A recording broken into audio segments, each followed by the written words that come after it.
आचार्य चाणक्य ने नीति शास्त्र नामक एक ग्रंथ की रचना की थी, जिसे चाणक्य नीति के नाम से जाना जाता है। इसमें मानव जीवन से जुड़े कई विचार दिए गए हैं। जो भी व्यक्ति चाणक्य नीति को अच्छी तरह से समझ लेता है, वह जीवन में हर चुनौती से निपटने में सक्षम हो जाता है। इसलिए इसे जरिए व्यक्ति सुखी, संतुष्ट और सफल जीवन जीता है। चाणक्य कहते हैं कि इंसान अपने कर्मों की वजह से ही सफलता और असफलता हासिल करता है। अच्छे कर्म रहता है तो सुख भोगता है, नहीं तो नरक। ऐसे चाणक्य नीति में लिखा है कि जिस व्यक्ति के पास ये 6 चीजें होती है, वह धरती पर स्वर्ग की तरह जीता है, वह उम्र भर सुख भोगता है। इस ग्रंथ में जीवन के प्रत्येक पहलू का ध्यान रखा गया है।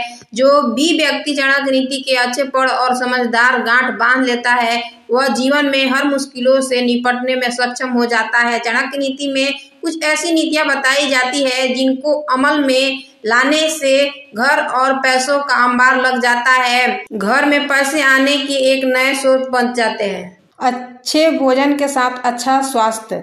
आचार्य चाणक्य के अनुसार जिस इंसान के नसीब में अच्छा भोजन और स्वास्थ्य होता है, वह धरती पर ही सुख भोगता है। उससे धनी किस्मत वाला इंसान और कोई नहीं हो सकता, क्योंकि अच्छा भोजन करने वाला इंसान भोजन को आसानी से पचा भी सकता है। इस तरह का जीवन पूर्व जन्म के फलों के कारण ही इंसान को नसीब में होता है, जिसको गुणवान स्त्री नसीब हो। आचार्य चाणक्य के मुताबिक जिस इंसान के जीवन में सद्गुणों वाली स्त्री होती है, उसके ज्यादा खुशनसीब इंसान धरती पर कोई नहीं हो सकता। चाणक्य कहते हैं कि रूपवान, गुणवान और चरित्रवान स्त्री व्यक्ति के पूर्व जन्म के कर्मों के कारण ही नसीब में ही होती है। हालांकि कई बार ऐसा होता है कि व्यक्ति को सुंदर स्त्री तो मिल जाती है, लेकिन चरित्रवान मिलना आसान नहीं होता है जो धनवान हो। आचार्य चाणक्य कहते हैं कि इस धरती पर जो धनवान होता है, वह जीवन भर सुख भोगता है। इंसान का धनवान होना उसे पूर्व जन्म का फल होता है। वही जो